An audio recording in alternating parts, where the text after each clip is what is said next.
Hey yo, what is up, my good peoples? It's your boy, Big Chris, aka the Compton Animator, and I am here once again to bring you another dumb as hell video. Now, on today's video, we're going to be taking a look at a review for Sony Marvel, I guess you call them, Venom, Let There Be Carnage. Now, this is a movie that I had little to no expectations going into watching, and I can tell you right now, this is how I do my reviews. I break them up into four pieces. I go expectations going in, my overall positives, my overall mixed feelings, and then I end it with a full-on review score. As far as I wanted to go this first. So let's say the IMDb, what do you call this? The IMDb synopsis for this movie, Venom, Let There Be Carnage. The IMDb says Eddie Brock attempts to reunite his career by interviewing serial killer Cletus Cassidy, who becomes the host of the symbiote Carnage and escapes prison after a failed execution. Now, for me, man, my expectations going in was I did not like the previous movie. I liked a couple pieces of the Eddie Brock and Venom character, and I liked a couple of the fight scenes, like small bits of the fight scenes and small bits of Eddie Brock and Venom character. But beyond that, I did not like the last movie. I went to see it in D box. If y'all know what D box is, it's basically where the seat moves around with you during the movie, and it kind of creates this experience of 4D or whatever you want to call it. I did not like it then, and I tried to watch the movie without it to see if that was the case. Nope, still didn't like it. And I had super low expectations coming into this one, and I would say this movie met those super low expectations, but my expectations were so low that this movie had to be like make me want to turn it off bad in order for it not to meet it. Like, and that's what I would say with this movie. Starting off with positives.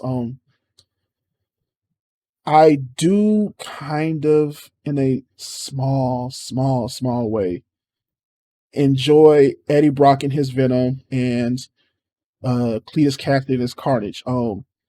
I think Tom Hardy and Woody Harrelson did whatever job they were planning to do in this movie. They did it.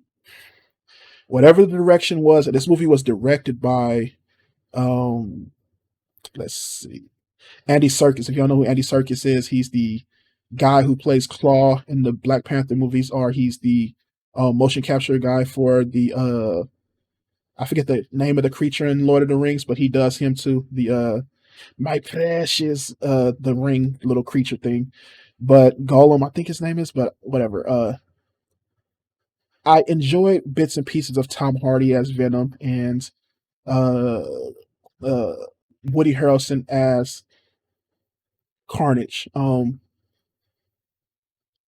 I enjoyed just the zaniness of them.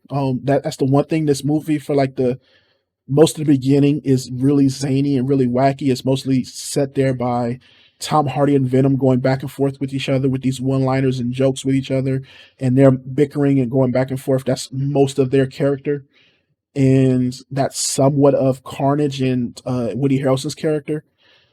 I was okay with that at parts. For most of the movie, I was not. I didn't laugh at really any of the jokes that they had in here. Um, I'm on positives. Let me finish positives. Okay. Um, I didn't like this movie. Okay, what else is positive? Some of the action scenes at the end were okay. The end fight was fine, I would say, I guess, but I can't really say there was too many positives in this movie for me, man. It's probably equally as bad as the last one. I think the only places that this movie beats the last one is in that the villain is better with Woody Harrelson as Carnage. Um, the Carnage is red, so you can at least see both of the characters in a fight and tell them apart at least. I don't know how to explain this movie and say that any of it was really good at all. It kind of was what it was for the most part. It to me, if you like the last Venom movie, then you're probably gonna like this. It's giving you a lot of the same. It's not as dark in some ways as the last Venom movie, but it is. This is a PG-13 superhero movie, so it's going to be what it's going to be. But it's just it's a Venom movie, and I think the most disappointing part of this movie for me is there's so much that you can do with these characters, and even keeping some of the jokey funny stuff here. Like, if think of a Venom movie that had a lot of the jokey funny stuff in it, between especially with the Carnage character and some of the back and forth between Venom and Tom Hardy, but they also played into kind of the darkness and the weirdness of it, like a Deadpool movie, or like a Deadpool movie, or a like Into the Spider Verse, where they're playing with the visuals and the colors of things. They could have even went to something like a Guardians of the Galaxy, where you're really having fun with the look and visuals and concepts of the story and the characters and stuff. They just don't do that here, and the movie's kind of boring in a sense of the word. It's very much a 2021 version of a 2000 or 1999 era movie. If you remember those, the Daredevils and the Catwomans, Elektra, the Batman and Robin, like the first Spider-Man movie. It's like all of those mixed into one, and it just doesn't do it justice of what these characters could be. Venom and Carnage aren't like the best things in the comic books. They're basically anti-heroes or villains for Spider-Man, and they try to expand on them more in the comic books and in other media. But when you get to this movie, it doesn't really do anything interesting or new with these characters. It just makes them goofy. And the goofy isn't that entertaining or funny. I think, like I said, I think if you're probably a kid, like a real, real young kid, or if you just into the goofiness of these movies, you're gonna like it. For me, I didn't. So yeah, I would give it a man, a 2 out of 5 stars. And I'm barely like I really want to go like a 1.5 out of 5, but I'm gonna go 2 just because it did have some things I was okay with. I kind of want to get into spoilers real quick because I want to talk about something that is going to lead this movie to something different. And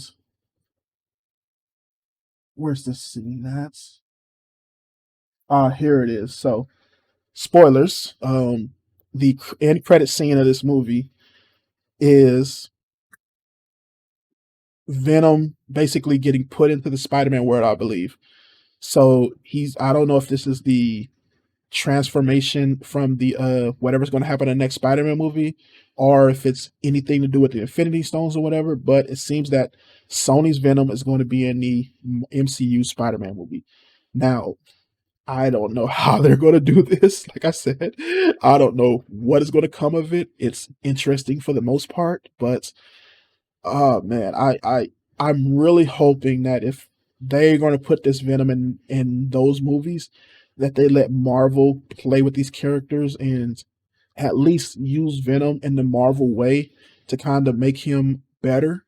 But I do not understand what they're going to do with this or how that relationship is going to be. This is going to be a weird, weird time for the next Spider-Man stuff. So yeah, I don't know.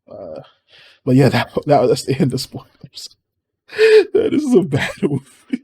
Like I did not want to watch this movie, but I'm kind of the person who's like, I want to see all the superhero stuff. I want to see most of it. I even watch the movies that I know I'm not going to like. I try to at least watch them, give them a chance. And this was another one of those that I felt was going to be bad, and it turned out being bad. So yeah. Whew. Thank you, man. Thank you for watching another review from me. I'm gonna have some more stuff coming up soon. I know the Eternals is coming out. I'm gonna review that. But yeah, thank you for watching another video review from me. Like, comment, subscribe. I'll have some social media links down in the description. You can check those out and follow me there. But other than that, thank you for watching my video. I'm out of here. I'll be back with more stuff, and peace.